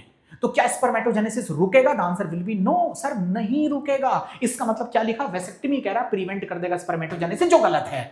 वेसेक्टमी जब होती है तो फिर स्पर्म एक्चुअली बनते हैं, वहीं मर के रीयूटिलाइज भी हो जाते हैं, लेकिन वो बस यूरिथ्रा तक नहीं पहुंचेंगे क्योंकि रास्ता ब्लॉक है। इसे आम लैंग्वेज में नसबंदी भी कहा जाता है। तो आप समझेंगे कि वेसेक्टमी आ गई और प्रिवेंट करेगा स्पर्मेटोजेनेसिस को। इसने पूछा था कि does not give the defined action, और ये मैंने आपको बता दिया है। बढ़िया आगे, following of hormone IUD. Hormonal IUD समझाइए कौन सी है? तो देखो, लिपेस लूप हार्मोनल नहीं है, प्लास्टिक की बनी हुई है। कॉपर 7 हार्मोनल नहीं है, कॉपर है। LNG-20 लीवोनॉर्जेस्टिरोल। आओ इधर मैं दिखा रहा हूं, देखिए, another effective and popular method is the intrauterine devices, और these devices are inserted by doctor और expert nurses in the uterus through the vagina. अब ये भी समझ लेना, इसका मतलब इसको एक एक्सपर्ट नर्स या डॉक्टर ही इंसर्ट करेगा, खुद नहीं कर पाओगे आप। इसका मतलब ये भी एक फ्रेम्ड क्वेश्चन मैं आपको दिखा रहा हूं। और देखिए ध्यान से, these intrauterine devices are presently available as number 1 non medicated, जैसे आ गया आपका लिपेस लूप। मेरी बात बहुत ध्यान से समझना, लिपेस लूप एक नॉन मेडिकेटेड। अब आप पूछोगे सर नॉन मेडिकेटेड है, इसमें कॉपर भी नहीं है, इसमें ड्रग भी नहीं है, इसमें हार्मोन भी नहीं है, तो फिर ये काम कैसे कर रही है? अब है आइडिया किसी को भी कि ये लिपेस लूप काम कैसे कर रही है आइडिया आपको? आपको कोई आइडिया नहीं है, मैं बता रहा हूं। दरअसल ये जो लिपेस लूप होती है ये भी टी की तरह है, और ये टी की तरह है तो इसके किनारों पे ना एजेस है। एजेस मतलब धार, चाकू की धार जैसा नहीं होता, हल्के हल्के धारें लगी हुई हैं इसमें, जैसे ये पेन में आप देख रहे हैं। तो जब ये फीमेल की बॉडी में हम पहना देंगे यूट्रस में, तो जब फीमेल चलेगी तो उसमें माइनर डिग्री की इंजरी कॉज करेगा। माइनर डिग्री का इंजरी का मतलब हल्का सा घाव क्रिएट करेगी, और जब घाव क्रिएट करेगी हल्का सा, बहुत ज्यादा नहीं, हल्का सा, तो फिर वहां पे WBC का काउंट बढ़ जाएगा। आप भी समझिए, घाव बढ़ने पर WBC का काउंट बढ़ता है, और WBC का काउंट अगर बढ़ गया तो फिर आपके यूट्रस में स्पर्म जब आएगा तो फिर ज्यादा WBC का मतलब ज्यादा फेगोसाइटोसिस होगा। अब आई बात समझ में आपको या नहीं आई? लेकिन इतना ज्यादा इफेक्टिव नहीं थी, तो फिर साइंटिस्ट लोगों ने सोचा यार ये WBC बढ़ाने वाला कंसेप्ट तो बढ़िया है, कुछ और किया जाए, नहले पे दहला। तो देखो फिर किसने क्या बोला, सर कॉपर लपेट दें। कॉपर की वायर डालें ताकि कॉपर भी रिलीज हो, स्पर्म की फर्टिलाइजिंग कैपेसिटी भी कम हो जाए, मोटिलिटी भी कम हो जाए। हाँ यार, आइडिया तो बढ़िया दे रहा। फिर किसी ने बोला सर हार्मोन वाला बना दें। हाँ सर, हार्मोन वाला भी बनाइए। तो हार्मोन क्या छोड़ेगा वहां पर? लीवोनॉर्जेस्टेरोल, जो कि प्रोजेस्टेरॉन है, सिंथेटिक। समझो।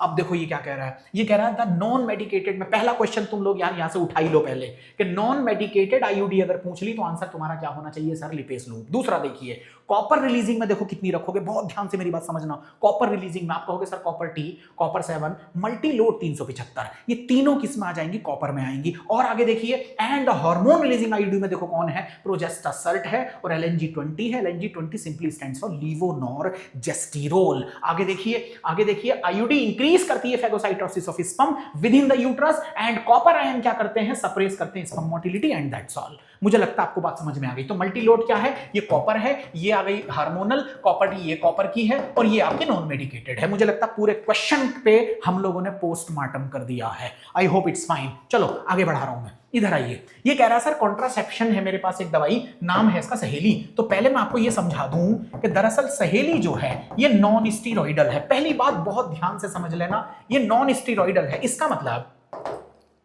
मतलब इसमें ना तो ईस्ट्रोजन होगा, ना प्रोजेस्टेरॉन होगा, ना ही इसके अंदर टेस्टोस्टेरॉन होगा। इसका मतलब इसमें ईस्ट्रोजन, प्रोजेस्टेरॉन, टेस्टोस्टेरॉन, ये सेक्स हार्मोन कोई से भी नहीं होंगे, क्योंकि वो सभी हार्मोन स्टीरॉइडल होते हैं, लिपिड डेरिवेटिव होते हैं। तो फिर इसमें है क्या? इसके अंदर है ऑर्मेलॉक्सिफिन।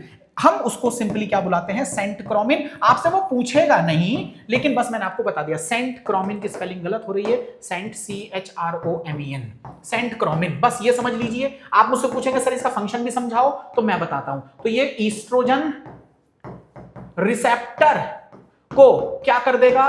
ब्लॉक कर देगा। और ब्लॉक करने का मतलब ये हुआ कि आपके पास ये यूट्रस आ गया, और इस यूट्रस में ये लाइनिंग आ गई, ये लाइनिंग आ गई। तो आप खुद सोच के बताओ, क्या आपको एक बात पता है? देखो मैं कितनी इंपॉर्टेंट बात कर रहा हूं आपसे। आप बताइए मुझे, यूट्रस की लाइनिंग में प्रोलिफरेशन करने के लिए कौन आता है? भाई साहब, अगर आपने इसका मुझे आंसर कर दिया ना, तो मैं समझूंगा कि मेंस्ट्रुएशन साइकिल तुम्हारे टीचर ने तुमको बहुत बढ़िया से पढ़ाई है।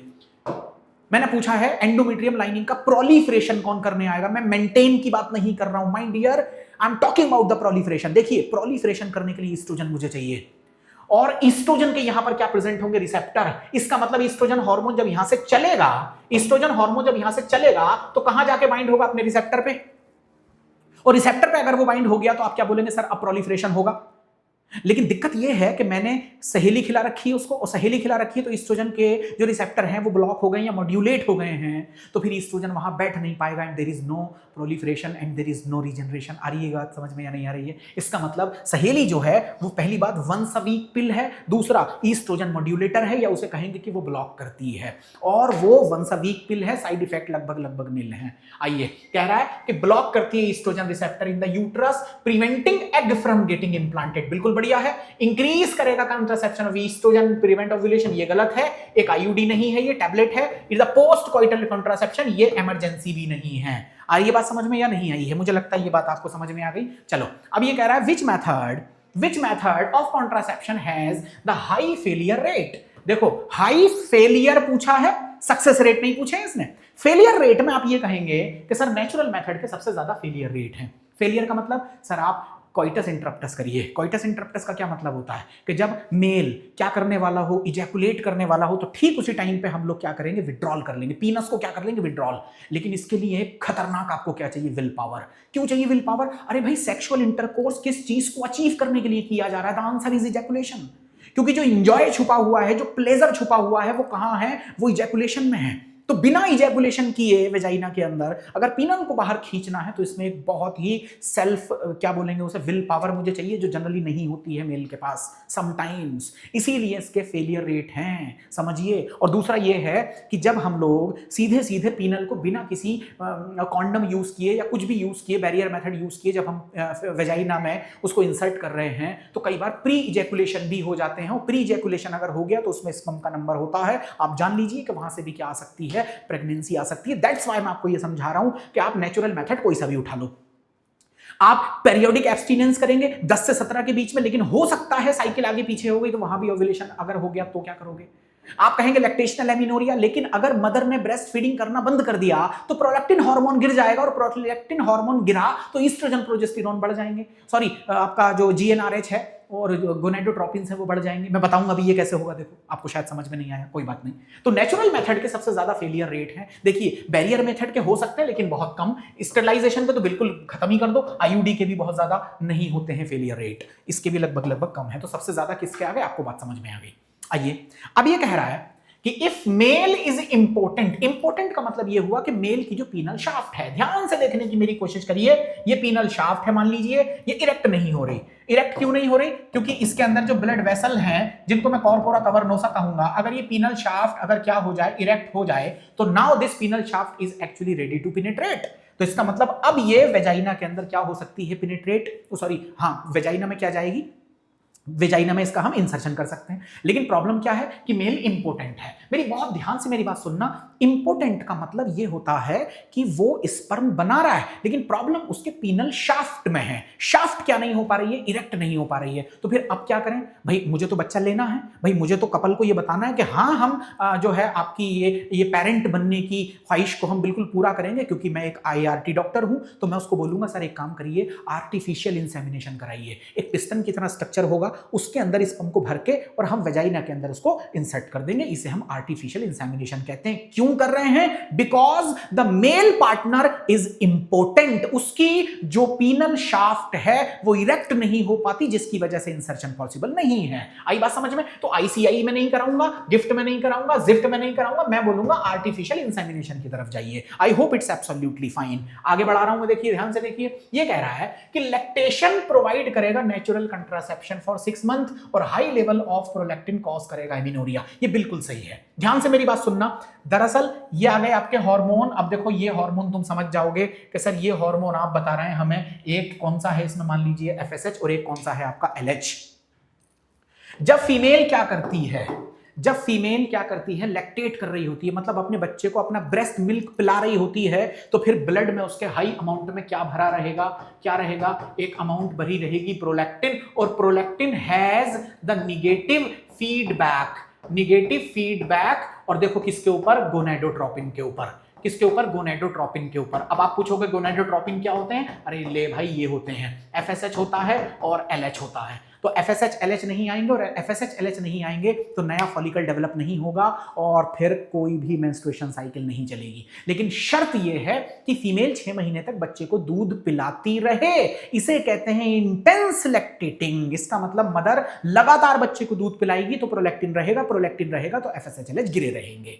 अब अगर मदर ने प्रोलैक्टिन दूध पिलाना अगर बंद कर दिया तो प्रोलैक्टिन की अमाउंट क्या हो सकती है, वो कम हो सकती है, और अगर प्रोलैक्टिन की अमाउंट कम हो गई तो FSH LH के ऊपर नेगेटिव फीडबैक जो है वो हट जाएगा और क्या नाम है, LH FSH ऊपर आ जाएंगे। और अगर LH FSH ऊपर आ गए तो फिर ओव्यूलेशन पॉसिबल है। अब आई बात समझ में? तो इसने क्या बोला, क्यों? क्योंकि high level of prolactin and cause the amenorrhea. Amenorrhea कहते हैं absence of menstruation. I hope ये बात आपको समझ में आ गई है।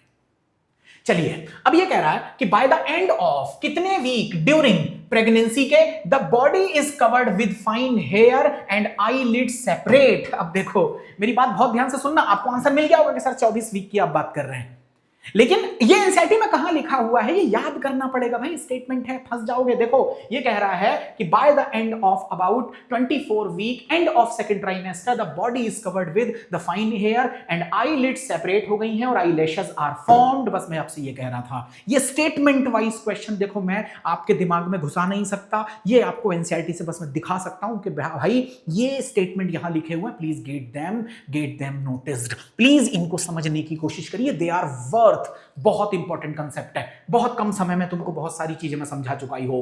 देखिए ये कह रहा है first polar body is form during the formation of क्या और कंप्लीशन ऑफ क्या। तो पहले मुझे एक बात समझाइए, फर्स्ट पोलर बॉडी बनवा रहा है तो मुझे ये बात समझ में आती है कि अगर मैंने यहां पर क्या ले लिया है, प्राइमरी oocyte ले लिया। आप समझने की कोशिश करिए, प्राइमरी oocyte जब क्या करेगा, तो आपने बोला सर ये जब करेगा मियोसिस 1, तो मियोसिस 1 करेगा तो एक क्या निकल जाएगी, पोलर बॉडी, और एक बड़ा क्या आएगा, इसे हम लोग बोलेंगे सेकेंडरी oocyte। आई बात समझ में? तो देखो कह रहा है first polar body is form during the formation of secondary oocyte, during the formation of secondary oocyte और meiosis 1।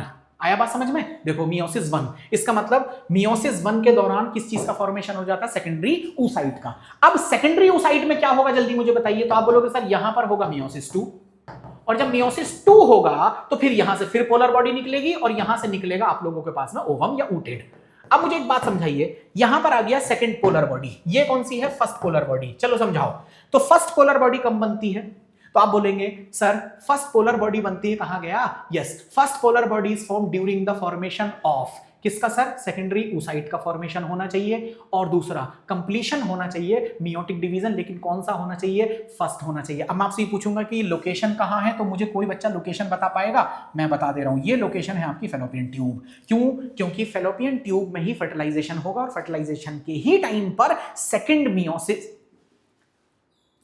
I am sorry, I apologize, I am so sorry for this, ये यहां नहीं होगा। देखो गलत हो गया, यहां की बात नहीं है। मैं ये कह रहा हूं कि फर्स्ट मियोसिस कहां पूरी होती है, तो आंसर विल बी ये आ गया सर, यहां होगी। देखिए जब टर्शियरी फॉलिकल बन जाता है और वो फाइनली क्या बनाता है? Graafian follicle. तो ये आ गया आप लोगों के सामने कौन? Primary oocyte। लेकिन प्राइमरी oocyte जब यहां पर क्या कर लेगा? मियोसिस 1, तो फिर यहां से एक छोटी सी क्या निकल जाएगी? Polar body. और पोलर बॉडी निकलते यहां पर जो बचेगी चीज उसे हम कहेंगे सेकेंडरी oocyte, जो ओव्यूलेशन के दौरान तुरंत बाहर निकल कर बाहर आ जाएगी। वो थोड़ी सी देखो अब हो जाता है यार, मैं भी इंसान हूं, रोबोट तो हूं नहीं, है ना? तो चलिए, तो ये मुझे लगता है ये बात आप लोगों को समझ में आ गई है। तो मैंने क्या बोला? First polar body is formed during the formation of किसका? तो आप बोलेंगे सर जिस टाइम सेकेंडरी oocyte बनेगा तब। देखो प्राइमरी oocyte बनते टाइम नहीं, सेकेंडरी स्पर्मेटोसाइट से कोई मतलब नहीं है, प्राइमरी स्पर्मेटोसाइट से कोई मतलब नहीं है। प्राइमरी oocyte के फॉर्मेशन और इसने लिखा है 2, ये भी गलत है। इसका मतलब answer will B 2। I hope मैं आपको ये चीज समझा पाया। चलिए आगे बढ़ते हैं। अब आते हैं कि how many of the following statements are correct, कितने हैं जो करेक्ट हैं, कितने हैं जो करेक्ट हैं। इधर देखिए, ये कह रहा है कि mons pubis is a cushion of fatty tissue covered with skin and pubic hair. क्या ये स्टेटमेंट सही है? क्या ये स्टेटमेंट सही है? हाँ भाई मुझे तो सही लग रहा है, हाँ मुझे तो सही लग रहा है। देखो कैसे लग रहा है सही। ये कह रहा है कि हाँ कहां गया? यस, तो ये आ गया, mons pubis is a cushion of fatty tissue. अब मैं इस स्टेटमेंट को गलत करूं, वो हो सकता है फैटी टिश्यू की जगह फैटी एसिड कर देगा। बस फंस गए तुम लोग यहाँ। फैटी एसिड नहीं, वो बायोमोलिक्यूल का चक्कर है। Fatty tissue covered with skin and pubic hair. तो इसका मतलब ये हुआ कि सर आप बिल्कुल सही कह रहे हैं, पहला स्टेटमेंट बिल्कुल सही है। दूसरा ये कह रहा है लेबिया मेजोरा जो है वो पेयर्ड फोल्ड है tissue under the labia minora. भाई गलत हो गया। कैसे? ये देखिए, ये आ गया फीमेल का जेनाइटल ट्रैक्ट, ये आ गया फीमेल का जेनाइटल ट्रैक्ट। अब आप ध्यान से देखिए, फीमेल के जेनाइटल ट्रैक्ट में जो बाहर वाले पोर्शन है, ये वाले, इन पोर्शन को हम लोग क्या कहेंगे? Labia majora. और लेबिया मेजोरा के अंदर क्या होगा? Labia minora. अब आई बात समझ में? इसका मतलब मेजोरा बाहर होंगे, माइनोरा अंदर होंगे। समझ रहे हैं मेरी बात? यहां क्या है? अरे पेन भी गिर गया। देखिए यहां ये कह रहा है कि लेबिया मेजोरा पेयर्ड फोल्ड है, टिश्यू है, लेकिन अंडर माइनोरा के ना, माइनोरा के अंडर मेजोरा नहीं, मेजोरा के अंदर माइनोरा है। देखो ध्यान से, मैं आपको ये दिखा रहा हूं। तो ये देखिए, ये कह रहा है labia majora are fleshy fold है which extend down from the mons pubis, surround करेंगे वेजिनल ओपनिंग को। अब माइनोरा सुनो, the labia minora are paired fold tissue under the labia majora. इसका मतलब इसने यहां पर मेजोरा की जगह, सॉरी माइनोरा की जगह क्या रख दिया? मेजोरा रख दिया। यही गलती कर रहा है। तो इसीलिए जरा सेकंड वाले स्टेप को बिल्कुल हटा देना, एलिमिनेट कर देना। कह रहा है क्लाइटोरिस एक टाइनी फिंगर लाइक स्ट्रक्चर है जो कि लाई करता है the lower junction of 2 labia minora. तो लेबिया माइनोरा का होना चाहिए। देखो ध्यान से, clitoris is a tiny finger structure है जो कि लाइज करता है अपर। देखा उसने क्या लिखा? लोअर। यही गड़बड़ी है। अपर जो लेबिया माइनोरा ऐसे करके आएगा ना, उसके ऊपर वाले पोर्शन पे देखो ये लिखा है क्या? Which lies at upper junction of, और वो भी लेबिया माइनोरा का, मेजोरा का नहीं, माइनोरा का। और एट द सेम टाइम देखो अबव द यूरिथ्रल ओपनिंग। इसका मतलब यहां पर इसने देखो क्या लिख दिया? लोअर। इसका मतलब ये गलत जाएगा। आ रहा समझे? इधर देखिए, एक्सटर्नल जेनिटेलिया में कह रहा है इंक्लूड होता है नंबर 1 मोन्स प्यूबिस। भाई 5 चीजें हैं, मोन्स प्यूबिस। दूसरा कह रहा है लेबिया मेजोरा, 2 हो गए। लेबिया माइनोरा 3 हो गए। हाइमॉन, इसे हाइमॉन कहते हैं, मैन नहीं कहते हैं, स्पेलिंग भले ऐसे हो। और साथ में कह रहा है क्लाइटोरिस 5 पूरे हो गए। इसका मतलब ये सही है, तो ये सही है और ये सही है। इसका मतलब मात्र 2 ही सही है। इसका मतलब आंसर शुड बी 2। अब आप अपने हिसाब से लगा सकते हैं। आ रही है बात समझ में? बहुत बढ़िया। चलिए अब मैं आपको आगे लेके चल रहा हूं। अच्छा ये तो हो ही गया है। अब इधर देखिए, ये कह रहा है कि read the following statement carefully और आंसर करिए द क्वेश्चन गिवन बिलो। जो क्वेश्चन है आप लोगों को वो समझने हैं, ध्यान से देखना। ये कह रहा है कि cyclical changes occur in endometrium during the menstruation cycle, और ये बिल्कुल सही है भाई। यूट्रस की 3 लाइनिंग है, सबसे बाहर वाली पेरी, बीच वाली मायो, सबसे अंदर वाली एंडो। अब मुझे एक जरा फंक्शन बताइए, सबसे अंदर वाली में साइक्लिकल चेंजेस आएंगे मेंस्ट्रुएशन साइकिल के दौरान, बीच वाली जो होगी वो कॉन्ट्रैक्शन देगी। क्यों देगी कॉन्ट्रैक्शन सर? वो इसलिए देगी क्योंकि वो स्मूथ मसल्स की बनी हुई है। और ध्यान से देखो, external thin membrane of uterus क्या है? वो पेरीमेट्रियम है, ये बिल्कुल सही है, ये बिल्कुल सही है। स्ट्रॉन्ग यूट्राइन कंट्रैक्शन अकर होंगे मायोमेट्रियम पे at the time of parturition, ये बिल्कुल सही है, क्योंकि जब बच्चे के पैदा होने का दिन जब नजदीक आता चला जाएगा तो फिर मायोमेट्रियम क्या करेगी? लेबर पेन होने की वजह से वो तेजी से वो क्या करेगी? मसल्स कॉन्ट्रैक्शन देगी, जिससे लेबर पेन और इंक्रीज होता चला जाएगा। और देखिए, the uterus opens into narrow cervix through vagina, ये गलत है, ये गलत है। देखो मैं बता रहा हूं आपको, तरीके से समझ लीजिए। ये देखो कहां लिखा है, कहीं तो होना चाहिए। ये देखिए, the uterus open into vagina through narrow cervix. वो वेजाइना में खुलेगा लेकिन सर्विक्स के थ्रू खुलेगा। इसका मतलब यूट्रस ये है, फिर सर्विक्स है, फिर वेजाइना है, ये कह रहा हूं मैं। इसने क्या किया? यूट्रस को ओपन करा दिया, किसमें? सर्विक्स में। कह रहा है थ्रू वेजाइना, इसका मतलब वेजाइना यहां होनी चाहिए, सर्विक्स यहां होना चाहिए, तो गलत हो गया। इसका मतलब ये गलत है। तो क्या है भाई, कौन से सही आ गए फिर? 1 2 3 ए बी सी। अब देख लो कौन सा है इसमें आंसर। ए बी सी सही होना चाहिए, अपने हिसाब से लगाइए। चलो आगे देखते हैं। ये कह रहा है कि आफ्टर oogenesis स्पर्म हेड जो है वो become embedded in the Sertoli cells. ये सही है, क्योंकि जो सर्टोली सेल्स होंगी उनसे आपका स्पर्म जो है वो बाइंड हो जाएगा और नरिशमेंट लेगा। No more oogonia are formed and added after birth, ये बात बिल्कुल सही है, बहुत ध्यान से समझ लीजिए। फीमेल की साइकिल में हम ये कहते हैं कि जो प्राइमरी oocyte बनते हैं या प्राइमरी जो भी इस oogenesis की प्रोसेस होती है, तो जिसमें उगोनिया ऐड होते हैं ना, वो एम्ब्रायोनिक लाइफ की कहानी है। अगर फीमेल एक बार बर्थ हो गई तो बर्थ के बाद या फिर लाइफ में कभी भी कोई नया उगोनिया क्या नहीं किया जाएगा? ऐड नहीं किया जाएगा। इसको समझ लेना। मैं बस ये देख लूं कि रिकॉर्डिंग चल रही है प्रॉपर या नहीं चल रही है। खैर चलो, अब देखिए दोनों स्टेटमेंट क्या है? दोनों स्टेटमेंट बिल्कुल करेक्ट हैं। आंसर देख लीजिए कौन सा बनेगा। आगे आते हैं, ध्यान से देखो। ये कह रहा है how many of the following, इनमें से कौन है जो क्या है? एक्चुअली डिप्लॉइड है। डिप्लॉइड का मतलब हुआ सर 2n सेल, बताइए कौन सी है? तो देखो, उगोनिया 2n है, प्राइमरी oocyte 2n है, सेकेंडरी oocyte n है, ये n है। सेकेंडरी oocyte भाई उसमें मियोसिस 1 हो चुका है, इसीलिए वो n है, हैप्लॉइड है। यहां क्या पूछ रहा है कि डिप्लॉइड बताएंगे। ओवम हैप्लॉइड है, जाइगोट फिर से डिप्लॉइड है। तो 1 2 3 चीजें हैं जो एक्चुअली क्या है? यहां पर डिप्लॉइड है। आई होप ये बात आपको यहां तक बिल्कुल क्लियर हो चुकी है। मुझे लगता है ये बात आपको समझ में आ गई।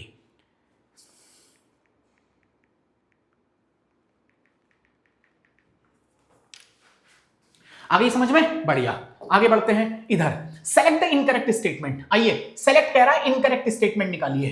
तो इसका मतलब इसमें कुछ तो करेक्ट है, मतलब कुछ करेक्ट है, एक ही इसके अंदर इनकरेक्ट होना चाहिए। इनकरेक्ट पूछ रहा है, देखो कह रहा है FSH stimulate the Sertoli cell which helps in the spermiogenesis. ये सही है। FSH जो है ना वो किस पे एक्ट करता है मेल में? सर्टोली सेल पे, जहां से क्या बनता है? Androgen binding protein. एनसीईआरटी से बाहर है वो, एंड्रोजन बाइंडिंग प्रोटीन बाहर जाएगा, एंड्रोजन को बाइंड करके अंदर लेके आएगा। आगे देखिए, LH करता है ट्रिगर ओव्यूलेशन ओवेरी, ये भी सही है, ये भी सही है। LH and FSH decrease gradually during the follicular phase, ये गलत है, क्योंकि वो डिक्रीज नहीं होते। LH FSH एक्चुअली बढ़ रहे होते हैं ग्रेजुअली। आ रही बात समझ में? फिर कह रहा है LH ट्रिगर करता है secretion of androgen from the Leydig cell, ये भी सही है। तो LH कहां से आता है? पिट्यूटरी से, और वो टेस्टिस पे कहां एक्ट करेगा? लेडिक सेल पे, ताकि L से L मैच करिए। और आप समझ गए कि वो क्या निकालेगा? L से L मैच करिए, क्या निकालेगा? मतलब LH कहां एक्ट करेगा? L से L मैच करिए, L लेडिक सेल पे एक्ट करेगा, और लेडिक सेल क्या निकालेगी? एंड्रोजन। एंड्रोजन का नाम क्या है? टेस्टोस्टेरोन। आई थिंक तीसरा इसमें गलत होना चाहिए, या दूसरा है? तीसरा है शायद। चलो अब इधर आते हैं। ये कह रहा है एक GnRH के बारे में बात करिए। एक हाइपोथैलेमिक हार्मोन है, नीडेड इन द प्रोडक्शन। ये कह रहा है एक्ट किस पे करेगा? आप ये बताइए एक्ट किस पे करेगा? तो आपको पता होना चाहिए कि सर ये आगे आपके सामने हाइपोथैलेमस, यहां से निकलेगा GnRH, और GnRH एक्ट करेगा एंटीरियर पिट्यूटरी पे, ताकि यहां से क्या निकले? FSH LH निकले। अब मेल में आप जानते हैं कि LH क्या करेगा, आप जानते हैं लेडिक सेल पे एक्ट करके एंड्रोजन निकालेगा। FSH कहां एक्ट करेगा, सर्टोली सेल पे एक्ट करेगा ताकि वहां से एंड्रोजन बाइंडिंग प्रोटीन निकले और फिर स्पर्मेटोजेनेसिस की प्रोसेस पूरी हो। तो इसने इतनी बातें तो पूछी नहीं थी जितनी मैंने बता दी। तो कह रहा है कि GnRH बताओ किस पे एक्ट करेगा, तो आप कहेंगे सर एंटीरियर पिट्यूटरी ग्लैंड पे। स्टिमुलेट करेगा secretion of LH and FSH, इन दोनों को मिलाकर गोनेडोट्रोपिन कहते हैं। यहां पोस्टीरियर पे करवा दिया, यहां पोस्टीरियर पे करवा दिया, एंटीरियर पे करवा रहा है, लेकिन सिक्रीशन दिखा रहा है LH का और ऑक्सीटोसिन का, जबकि ऑक्सीटोसिन तो पोस्टीरियर पिट्यूटरी से निकलता है। तो ये भी आपको समझ में आ रहा है कि इसका पोस्टमार्टम कैसे किया जाए। आगे बढ़िए, बहुत ध्यान से देखिए। ये कह रहा है विच one of the following is a correct regarding the marked structure. तो इस स्ट्रक्चर में देखो, ये बी पूछ रहा है, बी बता दो क्या है। तो देखो बी को कह रहा है ग्राफियन फॉलिकल। नहीं भाई, ग्राफियन फॉलिकल तो ये है, देखो ये रखी हुई है, ग्राफियन फॉलिकल ये है। इसका मतलब बी इसने गलत मार्क कर दिया। फिर कह रहा है सर ए बता दो। चल भाई ए बताते हैं। ए होता है कार्पस लूटियम। देखो कार्पस लूटियम, अब देखो ए पे क्या बोल रहा है, कॉर्पस लूटियम, और सिक्रीट करता है ईस्ट्रोजन, जबकि वो ईस्ट्रोजन सिक्रीट नहीं करता। फिर कहा इसने ए है कॉर्पस लूटियम, सिक्रीट करता है प्रोजेस्टेरोन, और ये सही है।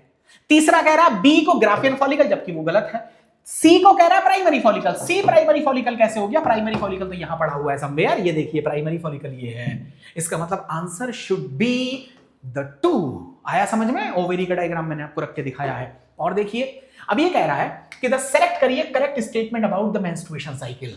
कह रहा है FSH 12वें दिन, LH 15वें दिन अटेन करेगा पीक। मुझे लगता है 10th क्लास के बच्चे को भी ये बात पता होगी कि LH FSH जो अटेन करते हैं पीक, जिसे हम लोग LH सर्ज कहेंगे, वो 14th day of menstruation cycle होगा। थोड़ा सा लेक्चर लंबा गया है, देखो मैंने बहुत चीजें समझाने की कोशिश की है, इसलिए थोड़ा सा लंबा जा रहा है, लेकिन इट्स वर्थ, बैठना यहां पर कामयाब है। Both FSH and LH attain करते हैं peak level about 14th day, ये बिल्कुल सही है। प्रोजेस्टेरोन इज अ मैक्सिमम 12वां डे पे, ये गलत है, 12वें डे पे नहीं आएगा। और ईस्ट्रोजन एक मैक्सिमम होता है 6 पे, ये भी गलत है। 12वें डे 13वें दिन पे ईस्ट्रोजन मैक्सिमम होगा। ये देखिए मेंस्ट्रुएशन साइकिल मैंने दिखा रखी है। तो देखिए यहां पर ये ग्रेजुअली बढ़ रहे हैं, हालांकि FSH इसमें घट भी रहा है। ये देखिए प्रोजेस्टेरोन ये कहां, सॉरी ईस्ट्रोजन कहां पर पीक पे है, लगभग 12वें 13वें दिन, और प्रोजेस्टेरोन बाद में बढ़ना शुरू होता, पहले नहीं।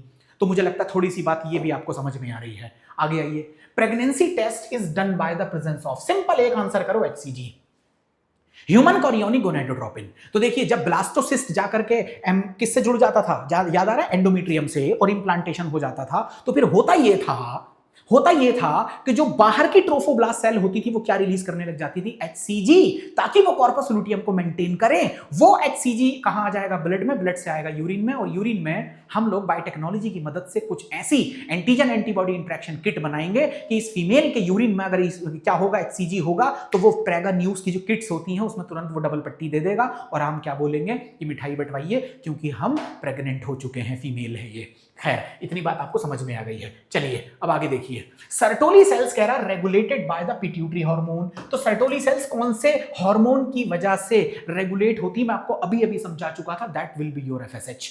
LH किस पे एक्ट करती है, लेडिक सेल पे एक्ट करती है। आंसर लगाओ FSH और बात को खत्म करो, आसान सा क्वेश्चन है। आगे बढ़ते हैं हम लोग, और देखो ध्यान से, ये कह रहा है विच one of the following is a haploid. यार फिर भाई इस क्वेश्चन को तो तुम करोगे, मैं नहीं करूंगा, इसे तो बिल्कुल नहीं करूंगा मैं, आप करोगे इसे, खुद करोगे, खुद करो इसे। स्क्रीनशॉट ले लो या वीडियो रोक दो, आगे बढ़ रहा हूं, इधर आइए। लो ये तो मैंने समझाने के लिए बताया है, ये भी तुम लोग करोगे, खुद करो इसे। ड्यूरिंग स्पर्मेटोजेनेसिस कितने स्पर्मेटोजोआ बनेंगे सिंगल से, आप करोगे इसे, समझाओ मुझे आगे। इधर आइए, during differentiation the spermatid remain associated with, आप जानते हैं वो किससे, सर्टोली सेल से लगा रहेगा ताकि वो नरिशमेंट लेता रहे। मुझे लगता है ये बात आपको समझ में आ गई है। आगे देखिए, which one is a primary sex organ. पहले मैं आपको ये समझा दूं, प्राइमरी सेक्स ऑर्गन अगर किसी ने तुमसे पूछ लिए तो आप कहोगे sir primary sex organ male में और फीमेल में वो होंगे जो दो दो काम कर दें। ध्यान से समझते रहना, जो दो दो काम कर दें। अब आप पूछोगे सर कौन से दो दो काम, ये ले, वो एक तो बना दे गैमीट, और दूसरा उस गैमीट को बनाने के लिए क्या बना दे, हार्मोन। आई बात समझ में? एक तो वो बना दें क्या, गैमीट, और दूसरा क्या बना दे उस हार्मोन के लिए या सेकेंडरी सेक्सुअल कैरेक्टर के लिए, हार्मोन। चल अब समझा। मेल में गैमीट कौन होगा, तू कहेगा सर स्पर्म। हार्मोन कौन सा होगा, तू कहेगा सर टेस्टोस्टेरोन। आगे बात समझ में? तो अब बताइए दोनों काम कहां से होते हैं, द आंसर इज टेस्टिस से होते हैं, इसीलिए टेस्टिस क्या है, प्राइमरी सेक्स ऑर्गन होगा। अब इधर आ, फीमेल में गैमीट क्या होता है? आप कहोगे सर ओवा। हार्मोन क्या होगा सर? ईस्ट्रोजन। बताइए दोनों कहां से बनते हैं? The answer is ovary. इसका मतलब ओवेरी दो काम कर रही है, टेस्टिस भी दो काम कर रहा है, और जो ये दो काम पूरे कर दे वो प्राइमरी सेक्स ऑर्गन होगा। इसका मतलब आंसर ये है कि which one is the primary sex organ? देख, स्क्रोटम नहीं है, पीनस नहीं है, प्रोस्टेट नहीं है, सब सेकेंडरी है। इसका मतलब testis should be the primary sex organ. I hope it's absolutely fine. मुझे लगता है यहां तक सारी बातें आपको समझ में आ चुकी हैं। अगला क्वेश्चन देख ले भाई। In mammal the failure of testis to descend into scrotum is known as. देखो याद रखो इसको, अगर 7 मंथ में मेल है तो उसके जो टेस्टीज हैं वो बॉडी से बाहर आ जाते हैं स्क्रोटम के अंदर, लेकिन ड्यू टू द टेस्टोस्टेरोन उस बच्चे के अंदर अगर ये टेस्टीज बाहर नहीं निकल पाए तो फिर वो उसके अंदर ही रह जाएंगे, और ऐसी सिचुएशन को हम क्रिप्ट ऑर्काइडिज्म कहते हैं। ये नोट करके रखना, कहीं ना कहीं ये क्वेश्चन बना था इसीलिए ये उठाया गया है, वरना जरूरी नहीं था।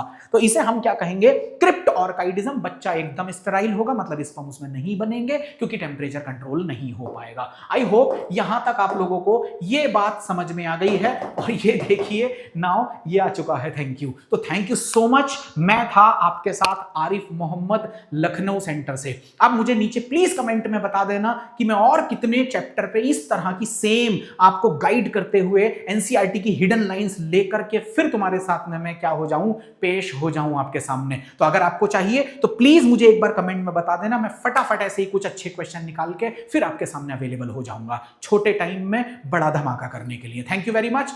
Good luck.